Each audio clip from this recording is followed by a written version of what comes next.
Hello friends, welcome to Affairs Cloud Learn to Lead. This is Ashu and today we will discuss very important current affairs of 16 September 2020. आज हम करेंगे बहुत ही important current affair 16 सितंबर 2020 के। आप लोग देख सकते हो दो बहुत ही इंपॉर्टेंट न्यूज़ कि एक तो इंडिया की membership United Nation commission on the status of women के अंदर, और एक सचिन तेंदुलकर जी को ब्रांड एम्बेसडर बनाया गया है पेटीएम का।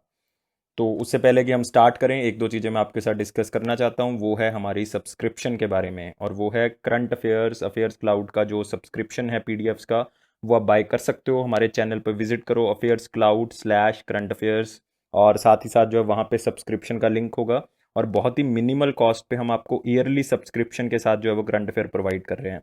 और एक बार मेरे कहने से आप साइट को जरूर विजिट करें, क्योंकि जब आप विजिट करेंगे और प्राइस को देखेंगे आप एक बार सरप्राइज हो जाओगे। और इसमें आपको क्या मिलेगा, डेली पीडीएफ्स मिलेंगी, वीकली पीडीएफ्स मिलेंगे, और साथ मंथली पीडीएफ्स भी मिलेंगी। इसमें आपको वीकली टेस्ट भी मिलेगा, ताकि आप अपना जो है वो एनालिसिस कर सको कि किस तरह से जो है वो आप जो है वो कितने पानी में हो कि आपने कितना जो है वो याद किया, आपको आता है या नहीं आता।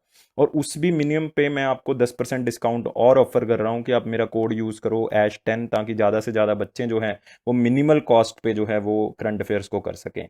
ASH10 कोड यूज़ करके आप 10% एक्स्ट्रा डिस्काउंट ले सकते हो। तो हम स्टार्ट करते हैं दोस्तों करंट अफेयर 16 सितंबर के, बहुत ही इंपॉर्टेंट करंट अफेयर। और पहला करंट अफेयर है, RBI issued a notification mandating banks to complete the automation of NPA recognization process by which year और डेट। मतलब आरबीआई ने कह दिया है कि अब मैनुअली एनपीए जो है वो चेक नहीं करना, सारा कुछ जो है वो क्या होगा, ऑटोमेशन प्रोसेस के थ्रू होगा। ऑटोमेशन का मतलब है कि सब कुछ जो है वो ऑनलाइन ही अपलोड होगा, ऑनलाइन के थ्रू ही ये सारा काम जो है वो किया जाएगा। और आरबीआई ने एक डेडलाइन दी है कि सारे बैंक्स ने तब तक जो है वो पूरा का पूरा ऑटोमेटिक कर लेना है एनपीए का प्रोसेस, कि कौन सा एसेट जो है वो हमारा एनपीए हो चुका है, कौन सा नहीं है, किसके हिसाब से जो है वो उसकी प्रॉपर्टी को हमने ओवरटेक करना है नहीं करना, सब कुछ जो है वो ऑटोमेटिक हो जाना है। और ये कौन सी डेट को हो जाना है, 30 जून को हो जाना है।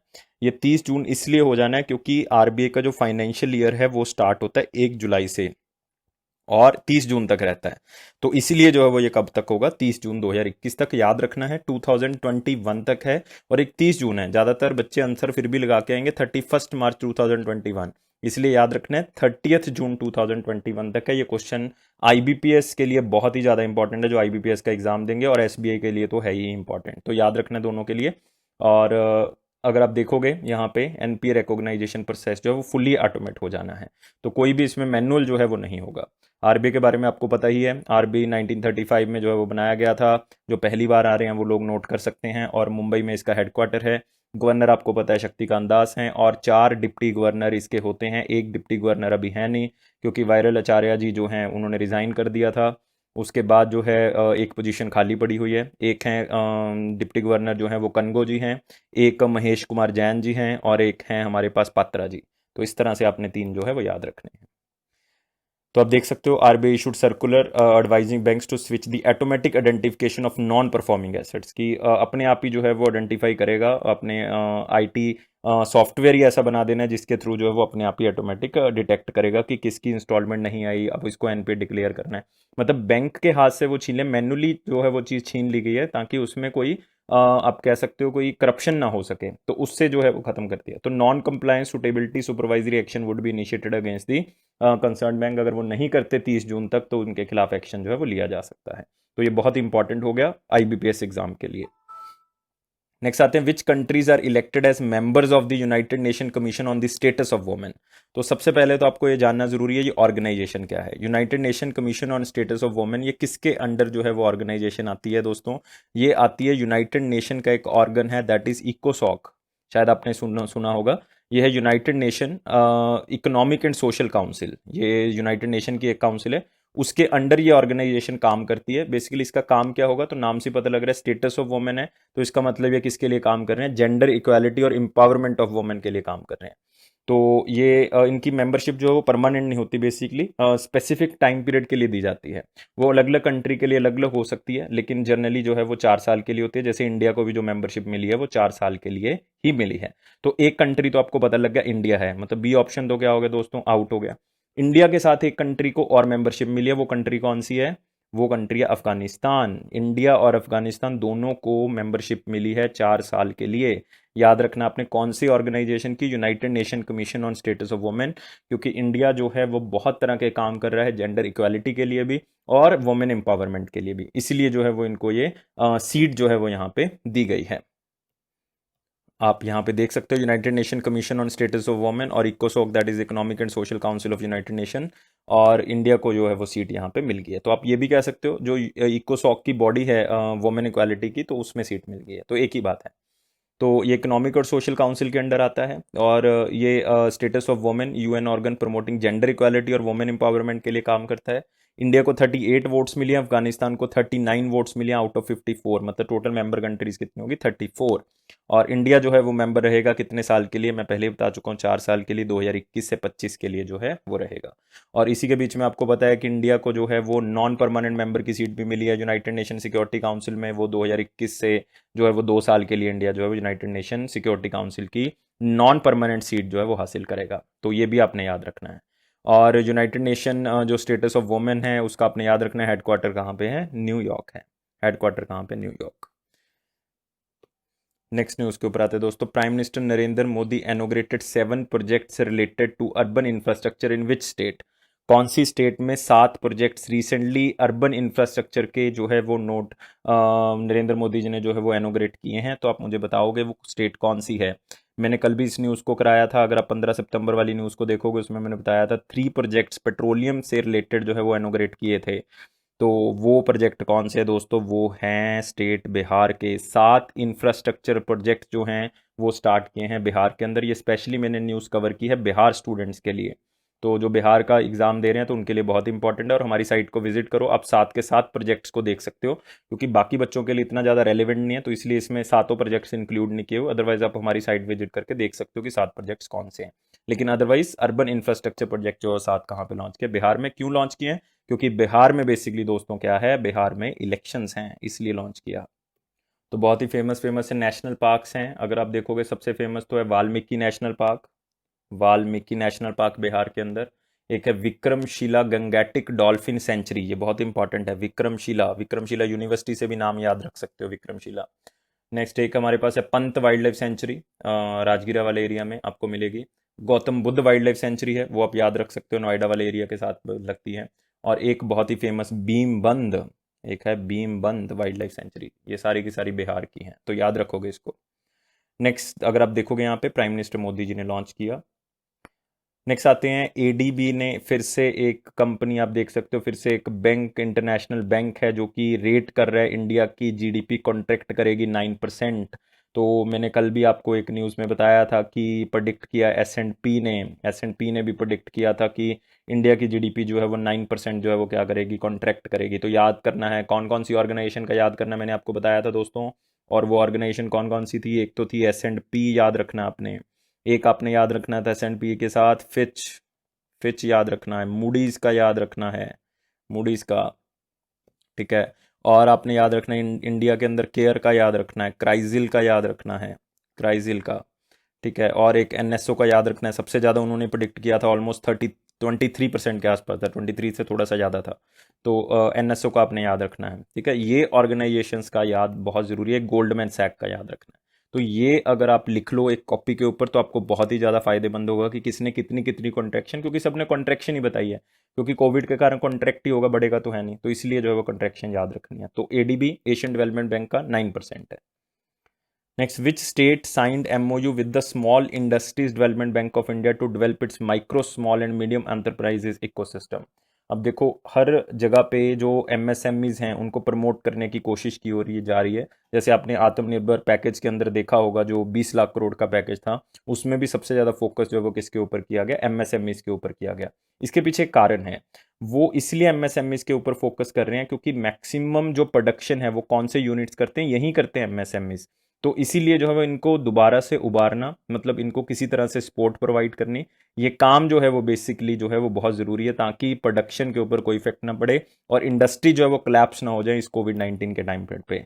इसलिए सिडबी ने ये टाई अप किया है, मतलब स्टेट गवर्नमेंट ने टाई अप किया सिडबी के साथ कि हम जो है वो अपनी स्टेट में जो है वो ऐसा नहीं होने देंगे। और वो स्टेट कौन सी है दोस्तों, राजस्थान। तो आप याद रखोगे राजस्थान के साथ सिडबी का टाई अप हुआ है, और सिडबी का हेडक्वार्टर आपको पता ही है कहाँ पे है। सिडबी का हेडक्वार्टर कहाँ पे है? लखनऊ में है। और सिडबी के जो है वो हेड कौन है? वो है मोहम्मद मुस्तफ़ा। एमएम से याद रखोगे, मोहम्मद मुस्तफ़ा जो है वो हेड है सिडबी के। आप देख सकते हो राजस्थान गवर्नमेंट ने सिडबी के साथ ये टाई अप किया है ताकि एमएसएमई को सिस्टम को बना सके। तो देख सकते हो ताकि understanding provide better solution to the problems of MSMEs, तो दोनों मिलके जो है वो स्टेट गवर्नमेंट और दोनों आपस में जो है वो काम करेंगे। और राजस्थान में कौन सा डिपार्टमेंट इसके लिए काम करेगा? डिपार्टमेंट ऑफ इंडस्ट्रीज जो है वो इसके लिए काम करेंगे। तो ये आपने याद रखना है। नेक्स्ट आते हैं, government of India increases scholarship amount under Pragati and the Saksham scheme for which state students. तो ये बहुत इंपॉर्टेंट है। बेसिकली दो स्कीम्स जो हैं वो चलाई गई, चाहे वो स्टेट की बात कर लो चाहे आप यूटी की बात कर लो, क्योंकि इसमें ऑप्शन में एक यूटी भी है। तो प्रगति स्कीम बेसिकली उन लड़कियों के लिए है जो कि जिनकी एनुअल इनकम फैमिली की जो है वो 8 लाख से कम है, और वो एजुकेशन कर रही हैं। तो उनको सरकार जो है वो पहले 5,000 रुपये देती थी, लेकिन अब कितने रुपए दिया करेगी? 50,000 जो है वो पर ईयर के बेसिस पे सरकार पैसे देगी, ताकि उनकी एजुकेशन में कोई भी प्रॉब्लम ना आए। सक्षम स्कीम उन लड़कियों के लिए है, बेसिकली ये वुमेन एम्पावरमेंट के लिए है, ताकि जो डिसेबल्ड हैं, मतलब 40% जो वो डिसेबिलिटी है उनके अंदर, और उनकी फैमिली की इनकम 8 लाख से कम है, क्योंकि जो क्रीमी लेयर है वो 8 लाख से ऊपर ऊपर वाली है, तो 8 लाख से नीचे अगर उनकी है फैमिली की इनकम और 40% डिसेबिलिटी है, तो वो कौन सी स्कीम के अंदर? सक्षम स्कीम के अंदर 50,000 रुपये पाएंगे। वो अपनी अंडर ग्रेजुएशन और अपने काम को जो है वो पूरा कर सकती हैं, मतलब अपनी एजुकेशन को पूरा कर सकते हैं। तो दोनों स्कीम जो है वो कौन सी स्टेट गवर्नमेंट की है? बेसिकली स्टेट नहीं कह सकते, यूटी की है। कौन सी? जम्मू एंड कश्मीर। तो याद रखना प्रगति और सक्षम जो है वो कौन सी यूटी की हैं? जम्मू कश्मीर की स्कीम है। तो आप देख सकते हो यहाँ पे दोनों में 50,000 कर दिया। पहले कितना था? 5,000 रुपये था। और ये एक साल के लिए 2020-21 वाले फाइनेंशियल ईयर के लिए है दोस्तों। आप देख सकते हो दोनों जम्मू कश्मीर के लिए सरकार ने 5,000 से 50,000 रुपये जो है वो इसमें कर दिए पर एनम के बेसिस पे। और all India council technical education मतलब एआईसीटी जो है वो इसको जो है वो इम्प्लीमेंट करेगी और वहीं पैसे को ऑफर कर रही है। फाइनेंशियल असिस्टेंस जो है वो वहीं प्रोवाइड करेगी। किसके लिए है? ताकि जो स्पेशली एबल्ड स्टूडेंट्स हैं और जो टेक्निकल एजुकेशन लेना चाहते हैं, और गर्ल्स के लिए हैं खास करके। और प्रगति स्कीम मैं आपको बता चुका हूँ, 8 लाख से इनकम कम है और वो एजुकेशन कर रहे हैं एआईसीटी अप्रूव्ड इंस्टीट्यूशन में 2020-21 में, तो उनको 50,000 रुपये मिलेंगे। सक्षम में 40% डिसेबिलिटी है और साथ ही साथ 8 लाख से कम है, तो भी उनको जो है वो स्कीम का लाभ मिलेगा। नेक्स्ट आते हैं, who is appointed as executive director of world bank. World bank के एग्जीक्यूटिव डायरेक्टर लगाए गए हैं। दो इंटरनेशनल बैंक्स के एग्जीक्यूटिव डायरेक्टर अपॉइंट किए गए, एक तो वर्ल्ड बैंक के, एक एशियन डेवलपमेंट बैंक के भी अपॉइंट किया गया। मैं दोनों ही क्वेश्चन ऐड किए हैं इसके अंदर ताकि आपको याद रहे कि कौन से किसके लगाए गए हैं। तो वर्ल्ड बैंक के दोस्तों कौन लगाए गए हैं? राजेश कुल्लर जी लगाए गए हैं। याद रखना है हरियाणा से बिलोंग करते हैं, हरियाणा चीफ मिनिस्टर मनोहर लाल खट्टर जी के प्रिंसिपल सेक्रेटरी थे, तो उनको बनाया गया राजेश कुल्लर जी को executive director of world bank. तो ये याद रखना होगा दोस्तों, क्योंकि वर्ल्ड बैंक का है तो आपको याद रहना चाहिए। तरनजीत सिंह संधू जी का आपने नाम सुना होगा, ये इंडियन एम्बेसडर हैं टू यूएस। और विक्रम मिश्री जी का नाम सुना होगा, ये हैं इंडियन एम्बेसडर टू चाइना। याद रखोगे दोनों ऑप्शंस, बहुत इंपॉर्टेंट है। विक्रम मिश्री जी चाइना के एम्बेसडर हैं इंडिया की तरफ से, तरनजीत सिंह संधू जी यूएस के एम्बेसडर हैं इंडिया की तरफ से।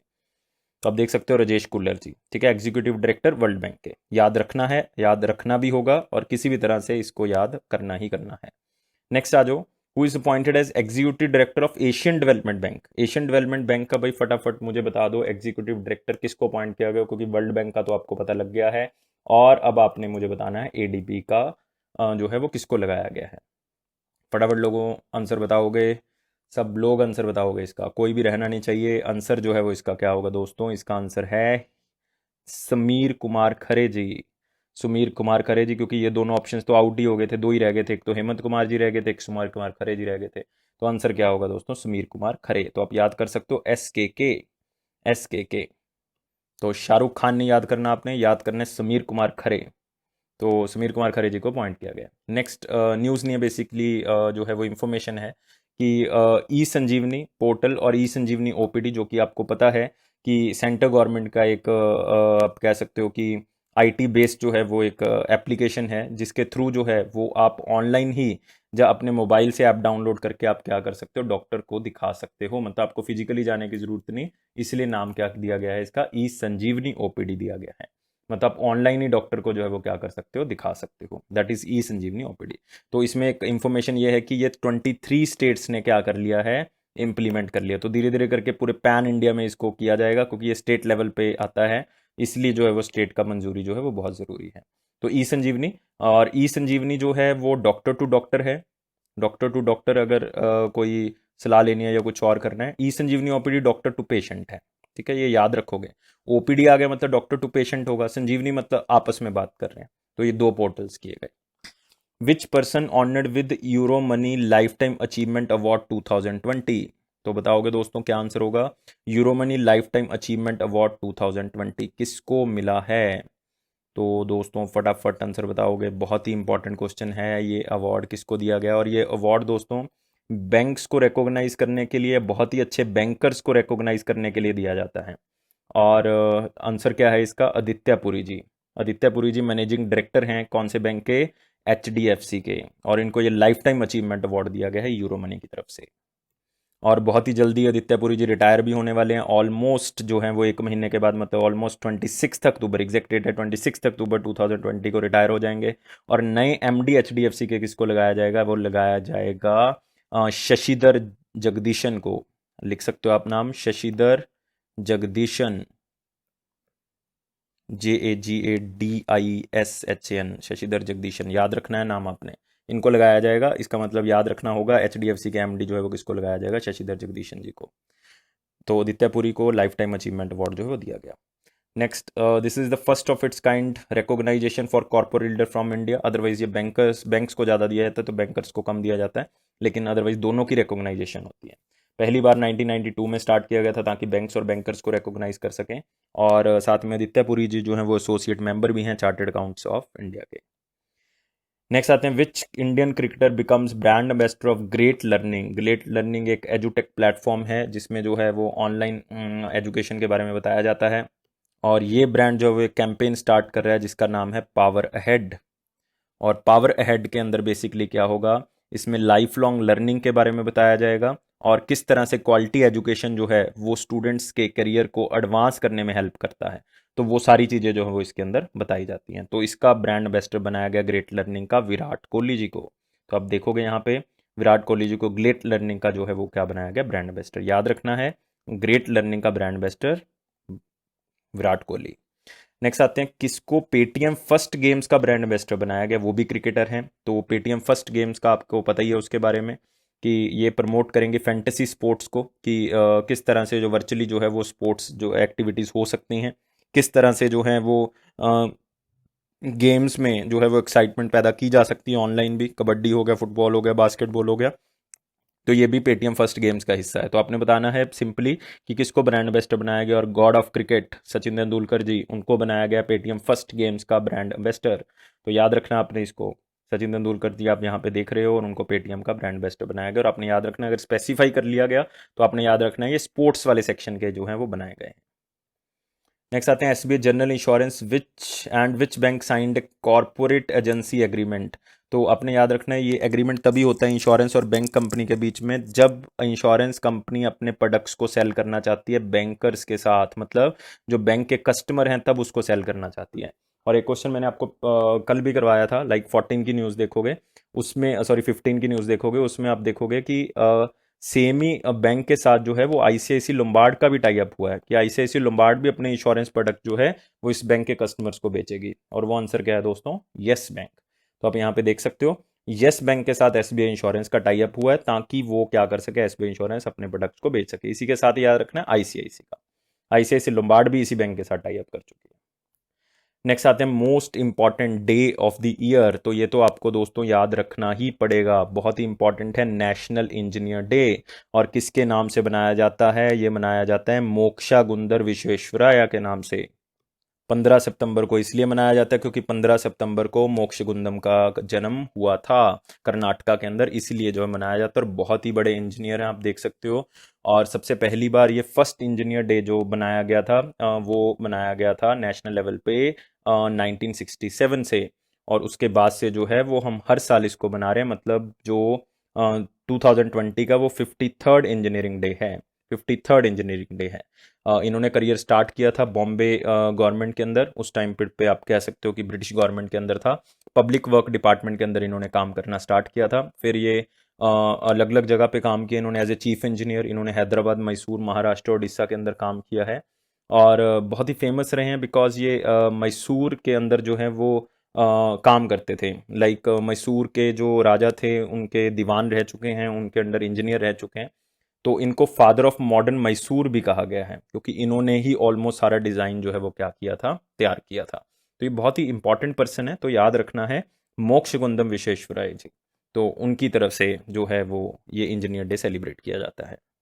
और एक इन्फॉर्मेशन और देता हूँ मैं आपको कर्नाटका के लिए, जो कर्नाटका के स्टूडेंट हैं, कि सबसे पहला इंजीनियरिंग कॉलेज कर्नाटका के अंदर इन्होंने बनाया था, जिसका नाम क्या था स्टार्टिंग में, गवर्नमेंट इंजीनियरिंग कॉलेज, और वो 1917 में जो है वो बनाया गया था।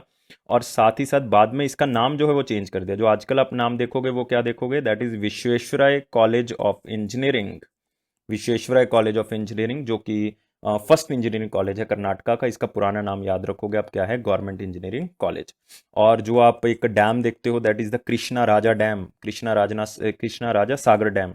तो वो one of the biggest dam है इंडिया का, तो उसके भी चीफ इंजीनियर रह चुके हैं ये मोक्षगुंडम जी। तो कितनी उपलब्धियां हैं देखो इनके पास, और इसलिए जो है वो ये दिन मनाया जाता है। तो मतलब बहुत ही फेमस पर्सन हो गए। और इंजीनियर जो है बहुत ज़रूरी हैं, अगर आत्मनिर्भर बनाना है। आज का दौर चल रहा है आत्मनिर्भर का, मोदी जी ने नाम दे दिया है पूरे इंडिया को आत्मनिर्भर भारत। तो इसका थीम भी जो है वो ऐसा ही रखा गया है। 15 सितंबर का इंजीनियर डे का थीम क्या रखा गया दोस्तों, engineers for a self reliant India, मतलब आत्मनिर्भर भारत के लिए इंजीनियर जो है वो बहुत ज़रूरी हैं। तो इस चीज़ को जो है वो आपने याद रखना है। नेक्स्ट आते हैं अगला, इंटरनेशनल डे ऑफ डेमोक्रेसी 2020। ये डेमोक्रेसी के स्ट्रक्चर को प्रमोट करने के लिए है, ताकि मैक्सिमम टू मैक्सिमम लोगों को जो है वो ये राइट्स के बारे में पता लगे, मैक्सिमम टू मैक्सिमम लोग जो हैं वो इसके बारे में जान सके, और अकाउंटेबिलिटी आए कंट्री के अंदर, ह्यूमन राइट्स के बारे में पता लगे। ठीक है, जो अनडेमोक्रेटिक कंट्रीज़ हैं या नॉन डेमोक्रेटिक कंट्रीज़ हैं वो डेमोक्रेसी के ऊपर आएँ, और सारे लोगों को इंक्लूसिवली जो है वो लिया जाए, अडल्ट फ्रेंचाइज आए, मतलब बहुत सी चीज़ें हैं इसके अंदर। और ये यूनाइटेड नेशन जनरल असेंबली की तरफ से डिक्लेयर किया हुआ है, तो इसका मतलब इंटरनेशनल डे ऑफ डेमोक्रेसी है ये। तो इंटरनेशनल डे ऑफ डेमोक्रेसी याद रखना है कौन से दिन को मनाया था, 15 सितंबर को। तो आप इसको कैसे याद रखोगे, इंजीनियर्स डेमोक्रेसी करके याद रखोगे कि इंजीनियर्स को डेमोक्रेसी मिली है। तो वो एक ही दिन मिली है, वो किस दिन मिली है, 15 तारीख को, 15 सितंबर को। तो इस तरह से याद रहेगा कि डेमोक्रेसी डे भी उस दिन मनाया जाता है और इंजीनियर डे भी उस दिन मनाया जाता है। और आपको पता है यूनाइटेड नेशन जनरल असेंबली के बारे में, यूनाइटेड नेशन जनरल असेंबली में 193 कंट्रीज़ हैं, और हेडक्वार्टर कहाँ पे है, न्यूयॉर्क है। और इसके प्रेसिडेंट कौन है, तिजानी मोहम्मद जी हैं।